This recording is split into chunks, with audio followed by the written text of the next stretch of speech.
What if you could get advice on how to live, how to grow, maybe even how to face the really big transitions like aging and death, but not from a usual source? What if it came from entities, well, beyond our everyday perception, from what's been called the invisible side? It's definitely a premise that makes you stop and think, doesn't it? Hmm. Challenges our basic assumptions about knowledge, Abs- about reality. Where does wisdom actually come from? And how do we even access it? Exactly. And that's the really fascinating subject we're diving into today. This whole exploration is drawn from, well, a truly extraordinary set of materials, notes, communications, reports, Yeah. basically chronicling teachings that were received, it seems, from entities they called the Invisibles. Right. And these communications reportedly came through someone named Betty, who seemed to have this unique kind of channel open between our world and, well, theirs. Yeah. And I think it's important right from the start to understand the nature of these sources. They aren't scientific studies, not academic papers in the way we usually think of them. They're presented more as like records of direct communication, experiential insight. Sometimes they use symbolic language, metaphors, Mm. but always with this underlying assertion that they convey profound, practical truths about life and human experience. Right. So we're treating the content of these communications as our focus here. Our mission really is to unpack these teachings. What are the core ideas they keep coming back to? What are the really surprising bits? And maybe most importantly for you listening, what practical takeaways can we find in this unique material for living, a more purposeful, effective, connected life right here, right now? What were they trying to tell us about how we function, how we grow, and our place in the bigger picture of the universe? Exactly. So we'll be digging into the ideas themselves, looking at how they're structured, what they imply, and see how they kind of fit together to paint Hmm. this really distinct picture of reality and, well, human potential. Okay, let's get into it then. Starting with what they present as the absolute bedrock, the foundation of these teachings, the central aim, the purpose of existence, and the engine that actually drives it forward. Right. So the Invisibles, working through Betty, they laid out this fundamental sort of dual objective for what they call evolution. It's not just one single path, but like two strands woven together. Okay. On one hand, you've got the development of the independent individual, really strengthening and expressing your unique self.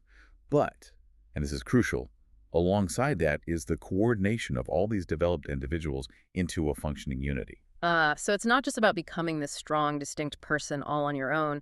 The ultimate goal needs these individuals to somehow integrate, to work together harmoniously as part of something bigger. Precisely. That's exactly it. They describe this dual goal as the aim with which we must be aligned. Our conscious awareness, our efforts, they should resonate with this bigger purpose. And the mechanism, the actual engine for making this happen, is what they call evolution by means of functioning. Evolution by means of functioning.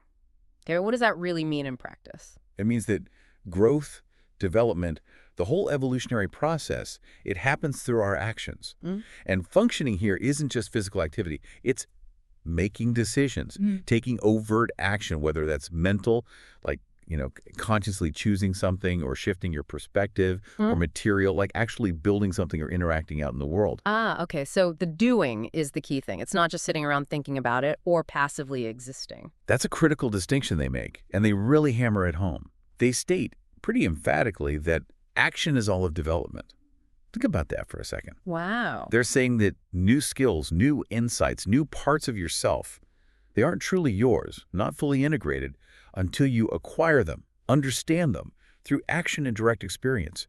Like, you could read a book about compassion, understand the concept, but you don't actually develop compassion until you actively choose to act compassionately. I remember seeing that line in the notes, something like, the mere act of trying is sufficient to give you a sort of boost in a definite direction. Even just the attempt matters. Yes, exactly. That initial effort, it counts. It sets things in motion, starts a process. Yeah.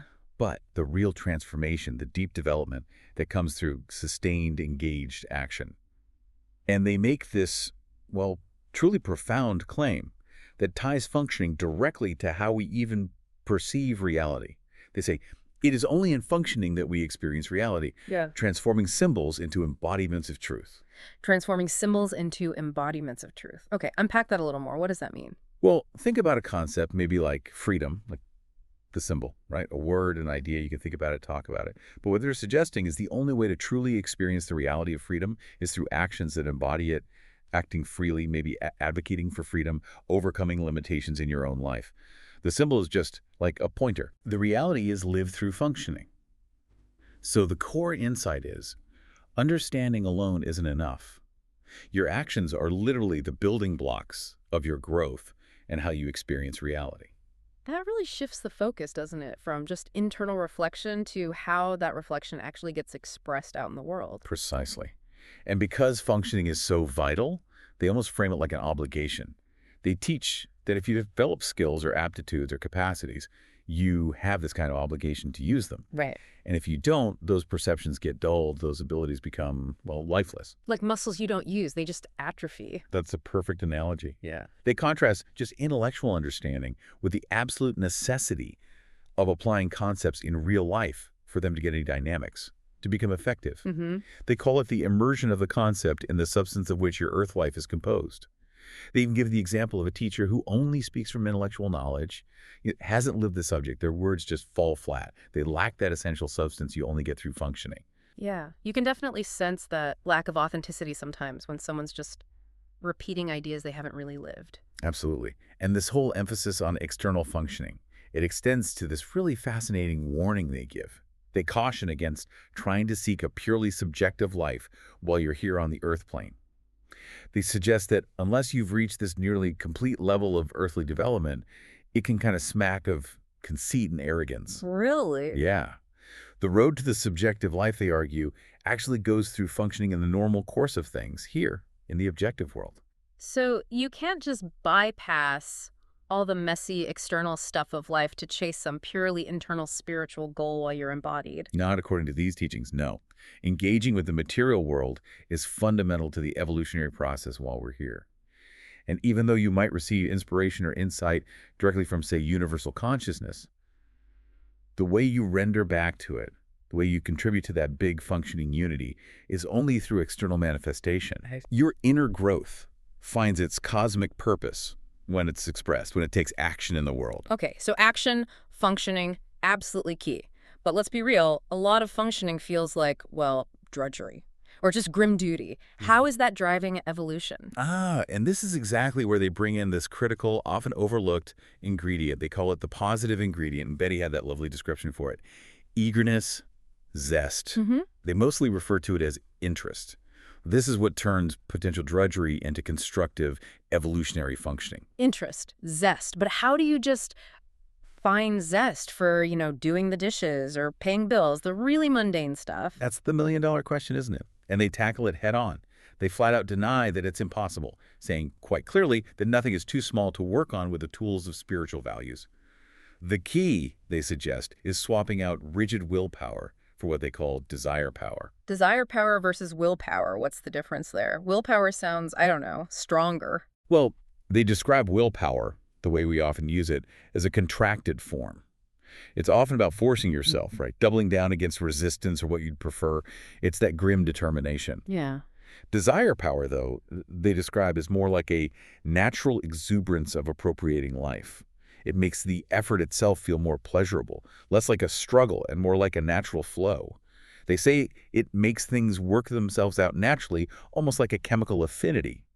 It's about making pleasurable your willpower. So it's about finding or maybe infusing an inherent pull, an attraction towards the activity rather than just grinding through because you have to. It's shifting the internal energy behind it all. Exactly. It's tapping into a more natural, resonant kind of energy. And in this context, they actually talk about different kinds of love, suggesting different qualities of this positive energy. They mention sacrificial love like a mother's love, patriotism, which they say is essential for the whole. Mm-hmm. They also talk about demanding love, which they describe as necessary expressions for individual growth, things like loving your work, ambition, meeting affection expressed. They say all love is good, acknowledging the value of these forms. Mm-hmm.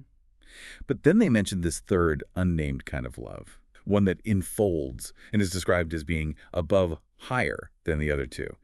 Betty apparently struggled to find the right word. She suggested interfusing love, but felt it wasn't quite right. An enfolding love that's higher.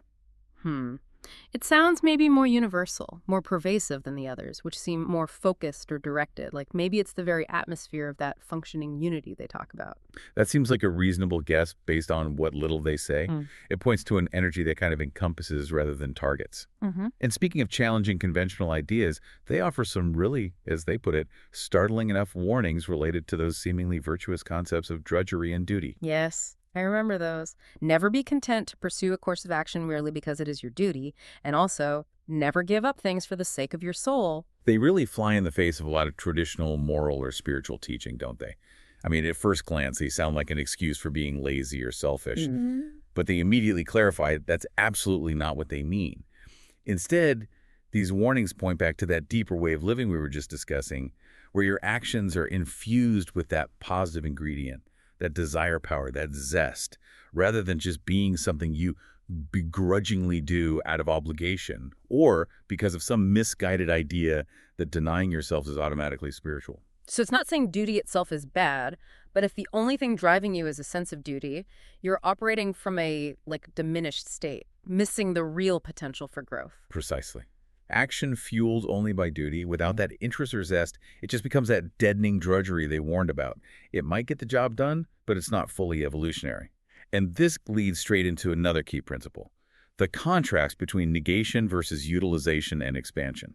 This feels like a really significant difference for many spiritual paths. It really is. The fundamental teaching here is that the task of evolution, the way forward, is not about denying parts of life or parts of yourself. They state it really clearly. All negation is either deterrent or destructive. This is a direct contrast to so many historical religious or ascetic practices that focus on renunciation, withdrawing from the world, suppressing desires, Yeah, they specifically mention asceticism and that sort of passive attitude that can still be around, seeing life as a veil of tears or restricting worldly activities. And they see that as totally counterproductive to the real evolutionary goal. The actual task they propose is to utilize and educate our capabilities. The goal is for our actions, our functioning, to fully and pleasurably express our earthly potential, our abilities, and this is key, to act as a conduit to its spiritual counterpart. They say every function, every pleasure, every gratification, if it's properly developed and used, can release its complementary spiritual content. So instead of denying pleasure or avoiding worldly stuff, you're meant to live in full, finding the aspect, the inclusion that fits into your world of things done heartily, even within things that might seem evil or out of harmony. It's about finding the inherent energy, the growth potential inside everything and engaging with it actively, heartily. Growth doesn't come from shrinking away, from renunciation just for the sake of it. It comes from the effort to expand, to reach out, gain more contacts, live everyday life with sympathy. Right. These things, they say, should be done naturally and simply. If genuine renunciation happens, maybe you let go of something that no longer serves you. It should feel like the most natural thing, not like some painful sacrifice.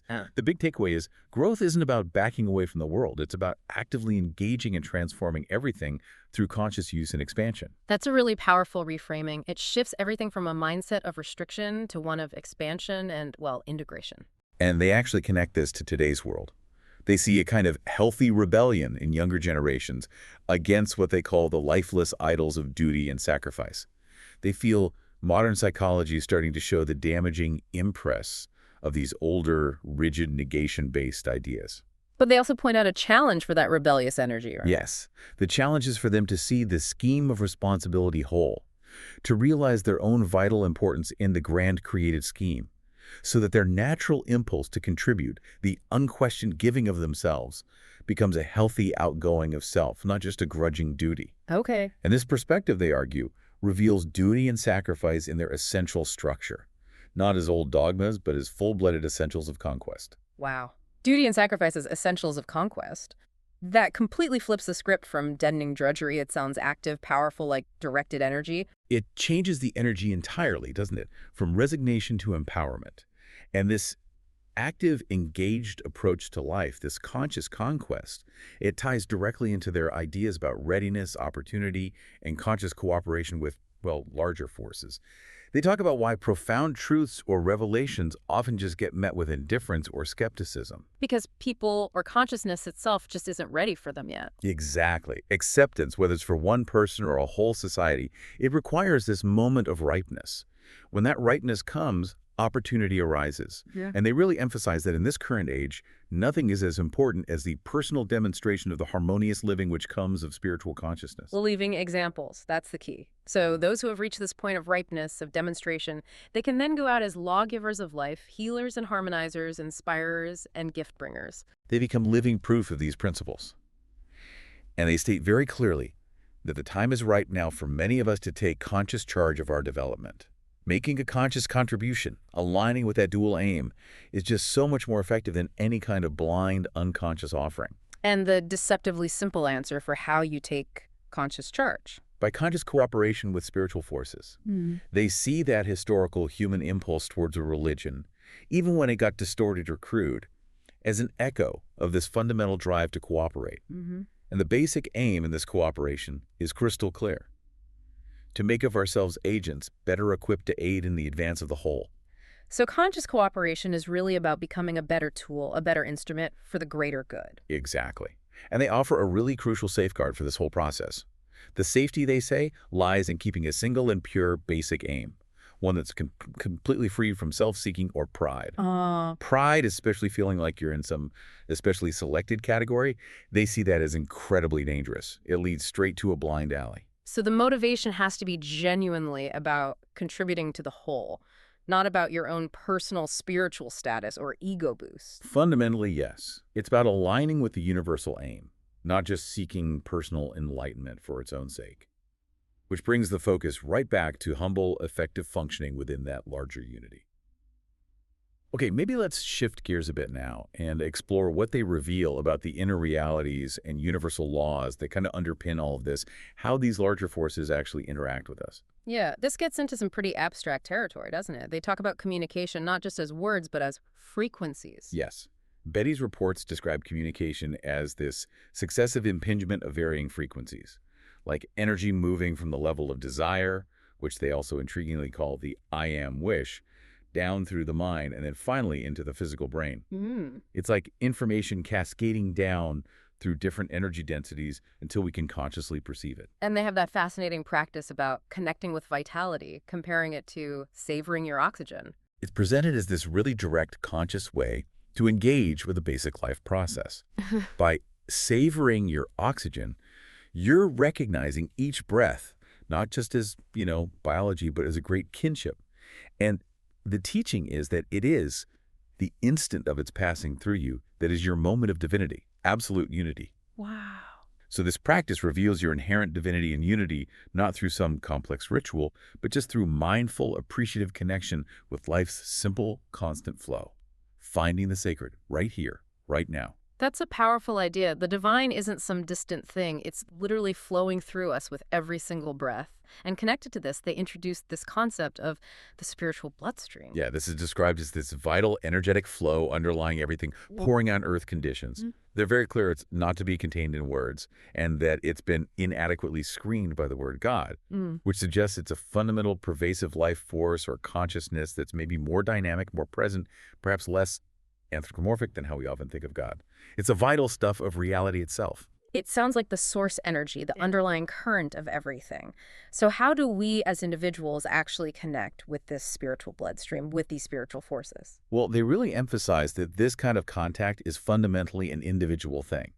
There's no single, easy formula or techniques that's going to work the same for everyone. Right. While they offer insights and potential methods, the hope expressed in the material is that it provides a basis for his own impression, for each person reading it. So no one-size-fits-all spiritual recipe books. Definitely not. Yeah. And they offer a really crucial insight about the quality of your desire for contact. Just being willing, they explain, isn't enough. Oh. Willingness alone can have this suctional quality, even a kind of greed, if it doesn't have the necessary ardor of soul. This lack of ardor, they say, means the willingness just precipitates the spiritual force down to a lower, less inspirational, less effective level, often just resulting in like an intellectual record instead of a genuine gift of growth. Okay, what's the difference then between just willingness and this ardor of soul. What does that ardor feel like? Well, the source doesn't give a dictionary definition, but contrasting it with willingness and that suctional quality suggests it's not just passive hope or mental agreement. It implies a real heartfelt intensity, doesn't it? A burning aspiration, a deep dedication from your core. It's not just wanting the contact, it's aligning your whole inner being towards it. They Right. state it very explicitly. Something within you must rise continually to meet this spiritual association. You don't just wait for it to come to you. Weak prayer, they say, just calls down instead of actively rising. That completely reframes prayer, doesn't it? It becomes an act of reaching up, an ascent, not just asking for stuff from down here. Precisely. They define prayer, in its real essence, as the projection of your spiritual being, heart and soul. It is the conscious assembling of yourself. It involves plunging to your timid soul in order to gain impetus. Under the inspiration of true prayer, you recognize the wholeness necessary to spiritual harmony.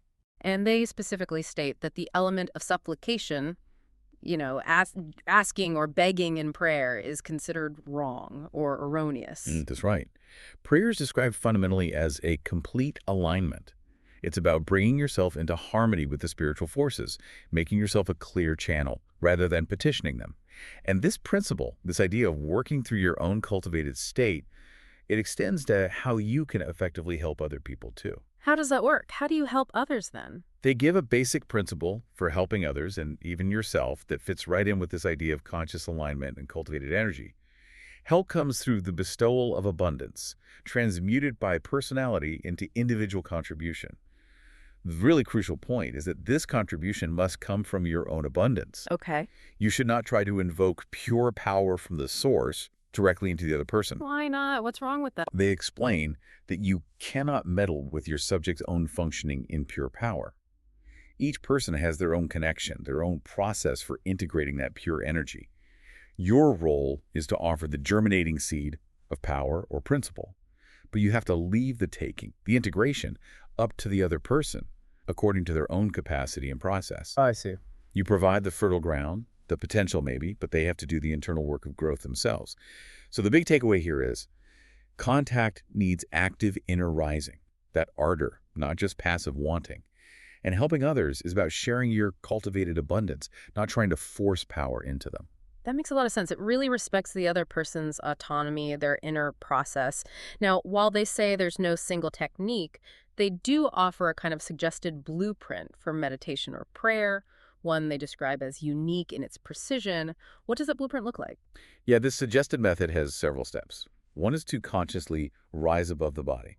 They clarify this doesn't mean physically leaving it, but rising above the preoccupations and limits of the brain-mind. It's not about emptying your thoughts completely, but sort of leaving them behind or below as you shift your attention up to the superconscious that touches the fringe of the timelessness of a race. Now that contains all the rest.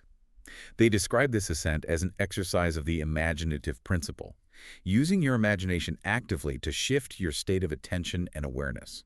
So, using focused imagination to lift your consciousness beyond the everyday mental chatter. What else? What are the other steps? Well, other steps include consciously caring for the body, seeing it as essential machinery, and actively thinking of the air you breathe as delicious and full of life, really consciously taking it in. And then they introduce this key practice they call double attention. Double attention. That sounds tricky. It's described as maintaining full, engaged attention on your daily life, your work, your conversations, while simultaneously being aware, kind of underneath those activities, of the feel of the flow of that spiritual bloodstream we talked about. They say this practice is how you consciously develop the channel for that flow. And critically, the strength of the flow you actually experience is automatically determined by the strength of the channel you build through this practice. So while I'm, say, washing the dishes, I'm fully present doing that, but also quietly aware of that deeper current underneath it all. That's the idea, yeah. Cultivating kind of parallel awareness, strengthening your connection to that vital force while still fully engaging with the physical world.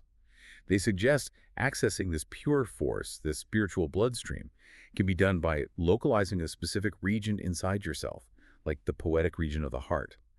This region acts as an awareness mechanism, a receiving station, a sensitized, hospitable region. The heart as kind of spiritual antenna. Exactly. They describe it as centering your perceptive faculties and your emotional warmth in this open channel in a truly childlike fashion. They offer that beautiful image of stringing yourself like a bead through an aperture of the heart on this great life chain connected with all other created beings. And they claim that just following this simplest exposition of law, this childlike centering and connecting, actually creates the physical sensation of the entrance into your being of the universal creative life force. Once you feel it, they say, let it flow continually. Take moments through the day just to circulate it, stimulating mind and body. They do admit it's hard to translate that sensation being in the spiritual bloodstream pouring on earth conditions into words. Oh yeah, it's described as something really beyond language. To help, they offer the analogy of a waterfall as maybe a more graspable image for taking in that pure force. The waterfall represents a distillation of abundance, pure energy that's kind of prepared, in a way, for us to ingest and use. Okay. And the final step they mention after using these symbols and analogies like the waterfall is to eventually discard them altogether and enter directly into the pure sensation itself. So the symbols are like training wheels, tools to help you get the feel, but the goal is the direct experience itself. The takeaway seems to be specific practices help build the channel for this universal force, which flows based on our capacity and attention, and it ideally leads to a direct sensation beyond symbols. Precisely. They guide you towards the experience, not just the description.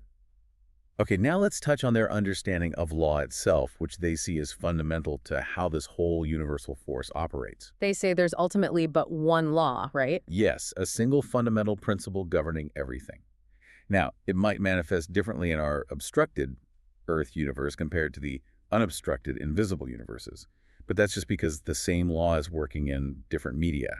What we see as natural law here on Earth, they say, is just a reflection back of the absolute law. And they deliberately chose the word law over principle, even though they knew some might object, thinking it sounds like something imposed from outside. They chose law specifically for its strength and compactness. But they're quick to clarify that these laws are not impositions from without. Instead, they're the invariables of consciousness, inherent principles woven right into the fabric of reality itself. So, to break such a law isn't like defying an external rule. It's acting out of alignment with the inherent structure of consciousness itself, which inevitably holds back your own growth and the growth of consciousness as a whole. They even bring in mathematics and logic as expressions of this law. Yeah, they see mathematics as the basic description of the inevitable interplay of anything, the science of inevitable consequences. And logic, that's the mathematics of the interplay of thinking. This suggests they view fundamental things like math and logic not as human inventions, but as inherent descriptions of how reality and thought work according to these underlying laws. And they connect this idea of law to rhythm, which seems particularly helpful when thinking about downturns or difficult times. Oh, this is beautiful insight. They say, learn to take it as the repose period, the gathering period, the period in which the mighty forces that lift the wave upward are quietly, powerfully coming in. This applies to recessions, low points in your life, cycles of difficulty. It reframes those moments not as failures, but as inherent parts of the larger rhythm governed by law, times for quiet replenishment, gathering strength before the next upward swing. The takeaway is, universal law is inherent mathematical rhythmic. Understanding it means seeing inevitable consequences and finding purpose, even repose, in natural cycles, including the low points. That gives a sense of, well, inevitability to the cycles, but also real purpose to those low points, which brings us to their view of reality itself. Okay, this is one of the most profound and maybe challenging core teachings. Yeah. Consciousness is the one and only reality. Everything else either comes from or exists within this ultimate reality of consciousness. Actuality, they say, isn't an inherent property of an object itself, but a quality of universal consciousness that can fill any container or depart from it according to conditions. And they use that chair example to show how actuality shifts based on your perspective. Right. A chair is undeniably real if you need to sit down. Your point of reference is its function. But to a physicist looking at its atomic structure, the chair's apparent solidity might seem like an illusion. A different point of reference reveals a different actuality. Okay. The implication is huge. Our point of reference isn't fixed. It's movable, a privilege based on our heritage of free will. And our ability to shift this point depends on the width of our understanding. Higher development means a greater capacity to hold multiple points of reference, to make more things real by integrating them into our understanding. So the more developed you become, the more fully you can perceive and engage with the different facets of this reality of consciousness. That's the idea. Your experience of reality literally extends as your consciousness does. However, they offer a really critical caution here. They warn strongly against trying to live only from a point of reference dealing with ultimate truth, if it means you lose touch with the basic realities of living, the immediates. Why is that harmful? Why not just focus on ultimate truth?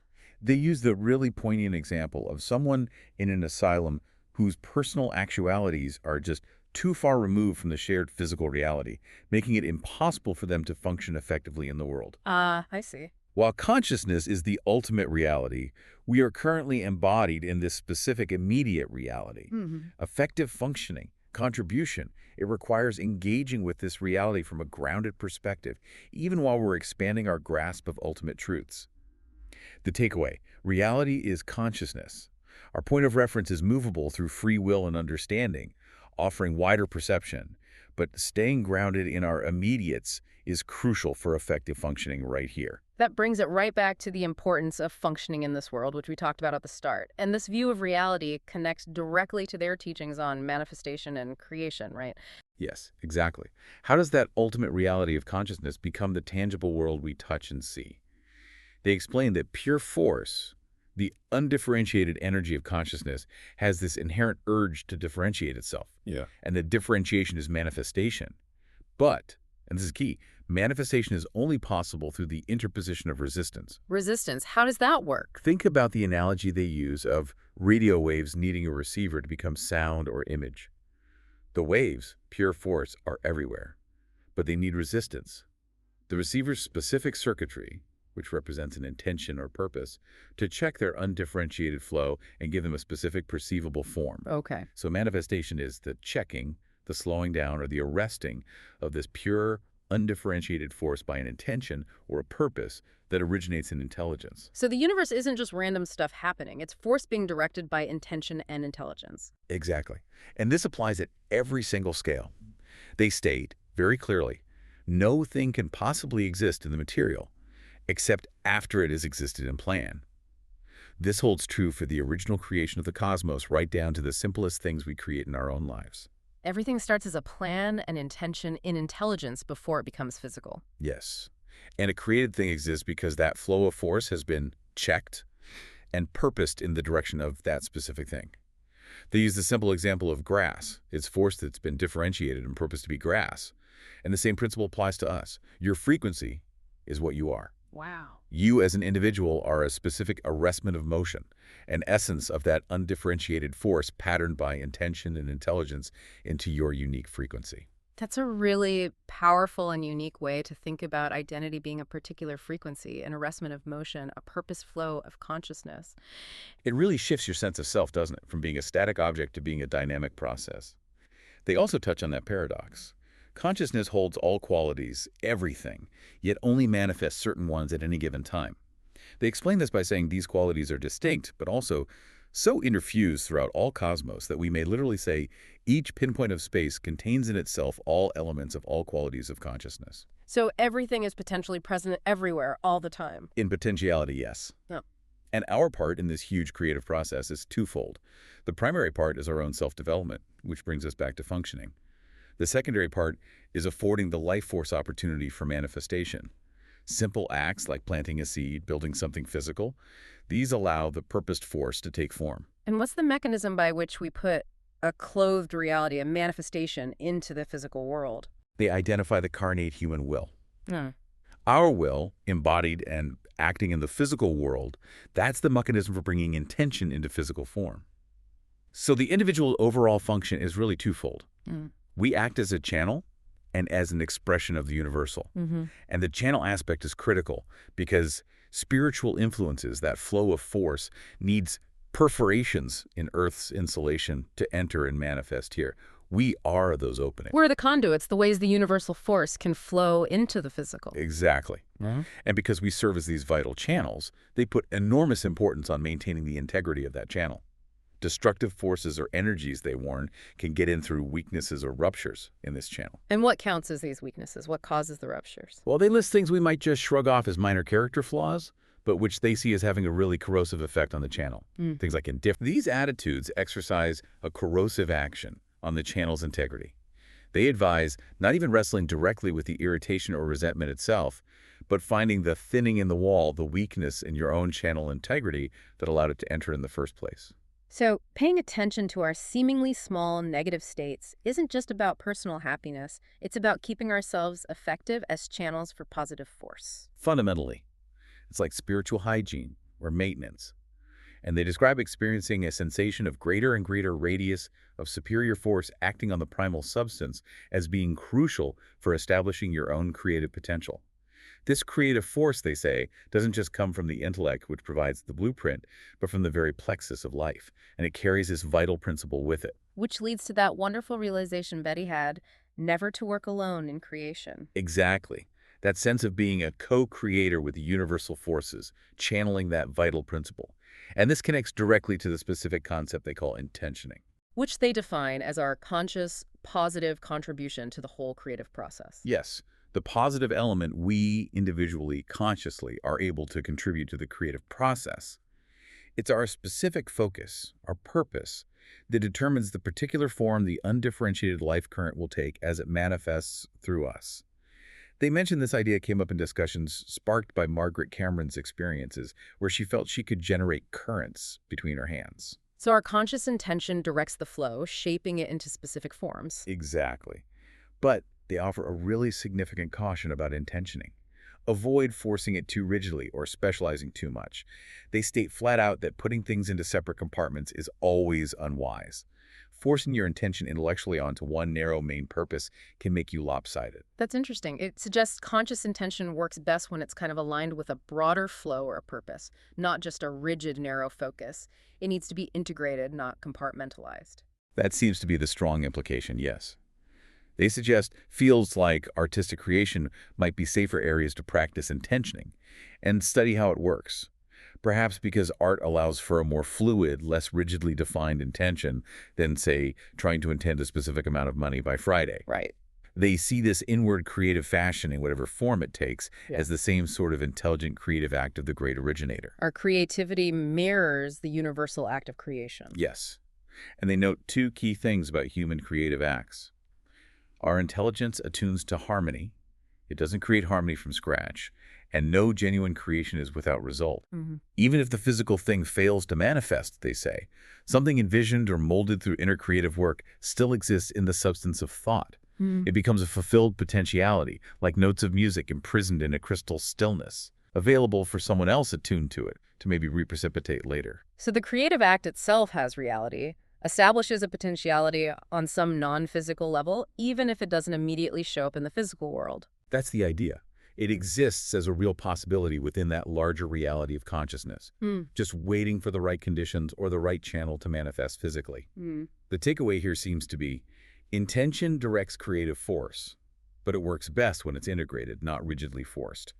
And creative acts establish potentiality on inner planes, regardless of immediate physical results. That's a profound thought about the lasting power of our inner creative work.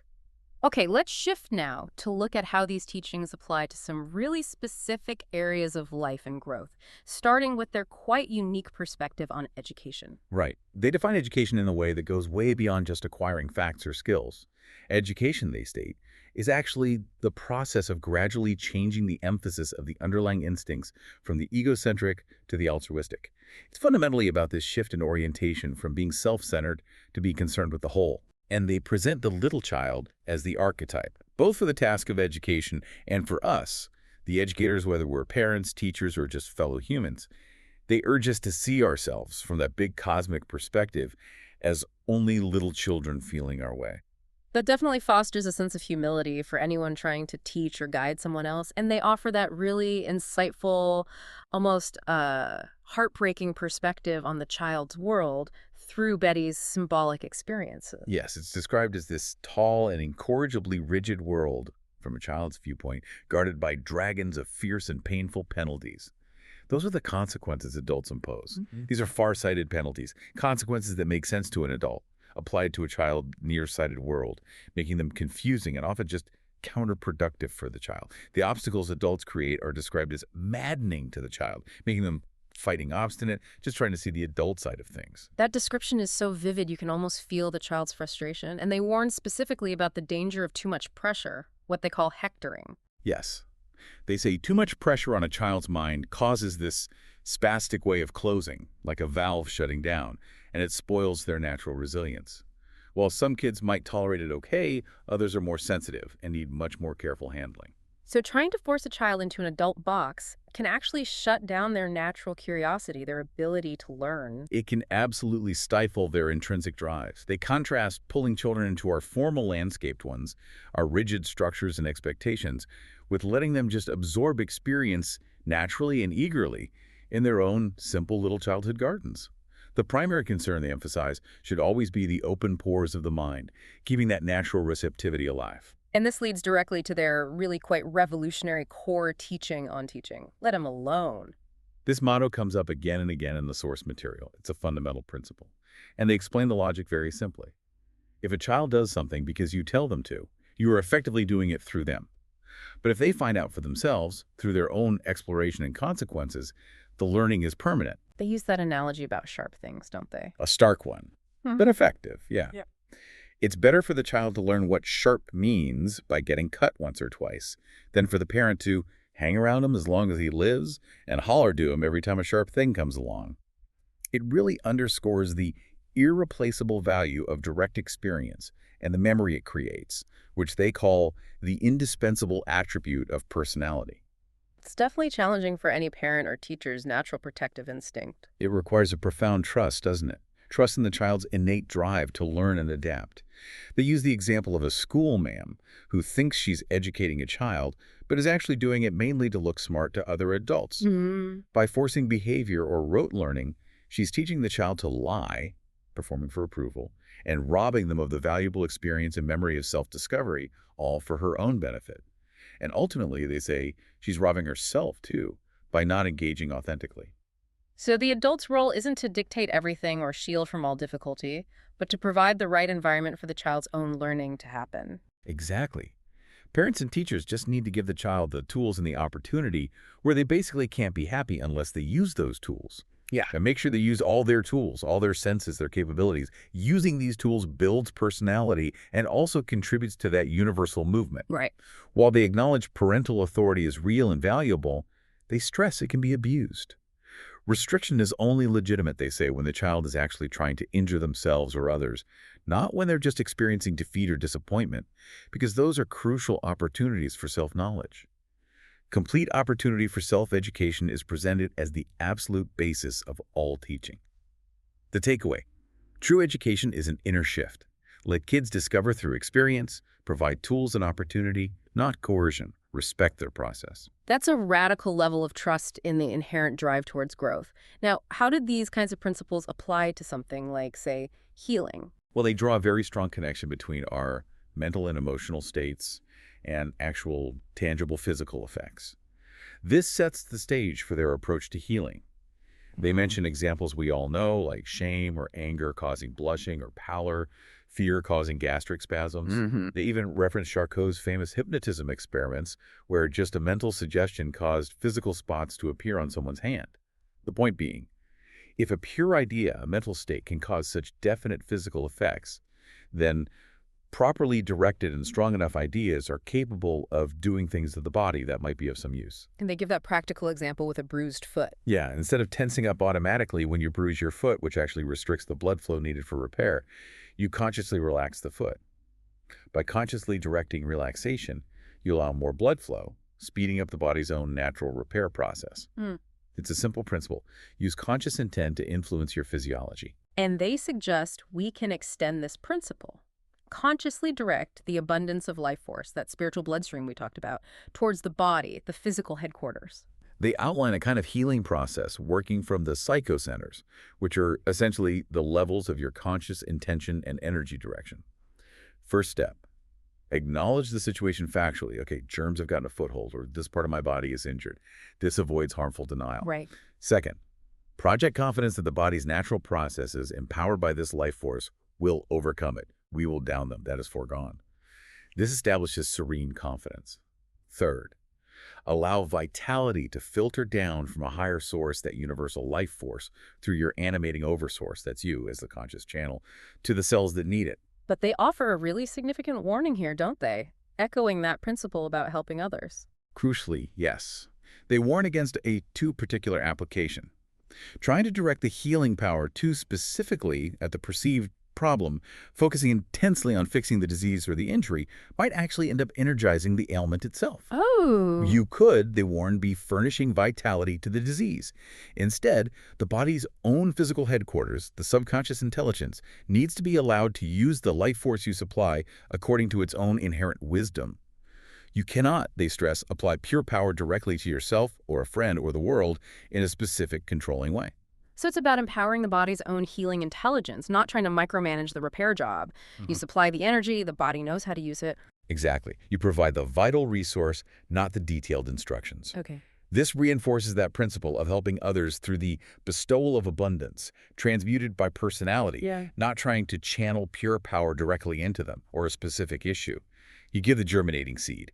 They also mention the area of accomplishment, stating that the flow of force matches your capacity, but your power of attraction through love determines the area's capacity to receive and use that force. And they highlight two common mistakes or neglects when people try to work with this vital spirit stream. The first is hurrying the stream, trying to channel it out too fast without nourishing yourself first.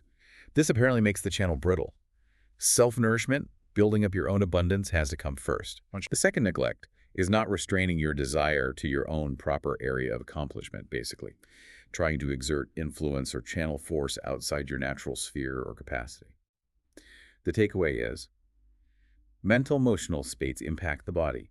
Healing involves acknowledging facts, projecting confidence, allowing life force to filter in. Don't try to fix directly. Cultivate abundance in your own area and nourish yourself first. That makes perfect sense. You have to be a strong container yourself before you can effectively channel or share energy. Okay, finally, let's explore what might be the most universally relevant and maybe comforting teachings in this material, their perspective on aging and death. Right. The sources note that the common attitude towards old age is often this mix of intellectual approval but deep subconscious distrust, seeing it as a black-looking barrier. Mm. But they offer a very different perspective, suggesting this barrier is not as formidable as it appears from a distance. The core teaching for navigating aging well is to consciously shift importances. Shifting importances, what does that mean? Yes. Realizing that the physical body is just the carrier, the vehicle for intelligence. If the body is still adequate for applying that intelligence, they say that's useful contentment right there. Mm-hmm. You consciously shift your sense of what's important away from the physical form and its limitations, and towards how your intelligence and your developed capabilities are being applied.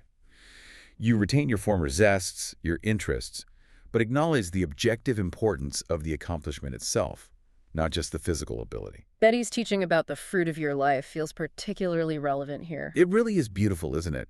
She describes it as something younger and better that ripens inside you as you get older, making you bright inside no matter what you are outside. The key is to recognize and enjoy this inner fruit, consciously letting go of the tired flesh thoughts, those preoccupations and limitations tied only to the aging body. They define old age or middle age, not really by chronological years, but as a too heavy sensing of discipline, accepting limitations as a wall that stops you, instead of seeing them as a channel that redirects your energy and focus. The emphasis should be on the direction you can still go, which often comes with greater perspective and insight developed over a lifetime. So successful maturity sounds more like a redirection and focusing of energy rather than just a decline. It's about conserving and wisely using the energy and wisdom you gained when you were younger. Now, they acknowledge this isn't easy, especially since we aren't really trained for it in our culture, but they firmly state that it can be done. They make the quite controversial claim that age, as we typically experience it with all its limitations, is actually self-inflicted by generations through ingrained beliefs and attitudes. Something within us, they insist, is superior to age. That's a challenging thought that we somehow contribute to our own experience of aging through our beliefs. It puts the power back in our inner state, doesn't it? Mm. They suggest accepting the physical processes of aging with a kind of lightly held, humorous fashion, treating them as relatively unimportant if you're still living youthfully and actively in your inner psychic processes. It's about identifying less with the outer shell and more with that vibrant inner life. Mm-hmm. And this perspective flows seamlessly into their view of death. They teach that death is absolutely not some dreadful end, but a smooth transition and a continuing of life. The division we perceive between life and death is just an imaginary line, like the equator. So no sudden judgment day, no instant transformation when you die. No. They are very, very clear on this. You take over what you are. You don't suddenly get new virtues or your handicaps. You have to adapt in the next state based entirely on what you've built within yourself. Your outfit for eternity is literally what you constructed during your earth life through constructive work and consciously developing qualities like volition, patience, perseverance, loving kindness. That really puts the emphasis on how you live now, doesn't it? It makes earthly life fundamentally about building spiritual capital. The sources reference the consistent testimony of people who've been revived after physical death, noting the process is always described as painless, comfortable, pleasurable. It's likened to sunrise, an enlarging and defining of the pattern of your own life, offering real intellectual freedom mixed with something deeply inspiring and expanding. They connect this to that idea of experimental dying, or imagining yourself suddenly uprooted without any of the external things you rely on. Yeah, the point of that thought experiment is to show that your ability to adjust in a non-physical state depends entirely on the mental and spiritual capital you have brought with you, your established convictions, your developed qualities, your inner substance. The physical body, they say, is just the bearer of the seed to further development. It's healthy and normal to lie down to die as a seed plants itself, just a natural part of the growth process. And they offer the really comforting thought that the healthier you get in spirit now, the more beautiful these transitions, aging and death, actually look. It really shifts death from being this terrifying unknown to a natural, maybe even beautiful step in a longer journey. It does. Death, they ultimately conclude, just gives greater and simpler opportunities for development. It's not an end to the evolutionary journey at all, just a transition to a state with different conditions, offering new ways to grow based on the foundation you built right here in physical life. The takeaway is, aging is about shifting inner focus, cultivating inner fruit. Death is a continuous, painless transition based on the spiritual qualities you developed here, and it offers new opportunities. Wow, these teachings are incredibly rich, aren't they? And so interconnected. From that fundamental dual aim of evolution, driven by functioning and infused with zest, to the power of utilization over negation, the nature of conscious cooperation. Consciousness is the ultimate reality, the role of intention and our will in manifestation, the wisdom in allowing self-education, the principles of healing through directed abundance. And finally, this really empowering view of aging and death as continuous transitions. I mean, it covers the whole span of embodied life and what might come after. They really do offer a comprehensive framework. It's both deeply spiritual and somehow intensely practical. It constantly challenges our usual assumptions and places this huge emphasis on our personal responsibility, our inner attitude, and our conscious actions in shaping not only our own experience, but also contributing to the larger whole. Yeah, it feels less like a doctrine you just have to believe, and more like a description of the mechanics of reality and growth, just seen from a different perspective. It keeps circling back to that idea that our inner state and our outer actions are constantly shaping us and the reality we experience. It really encourages this constant active engagement with life, but from a place of conscious awareness and, well, purpose. So, for you listening right now, maybe consider this. If consciousness really is the one reality, and these teachings suggest our point of reference can literally determine our experience of that reality, how might actively shifting your perspective, even on the most mundane things in your day, like really savoring your oxygen or seeing duty as a form of conquest, how might that change your daily life, your experience of challenges, and maybe even the trajectory of your own path of evolution? It's definitely something to ponder and perhaps something to actually try out. Something to live.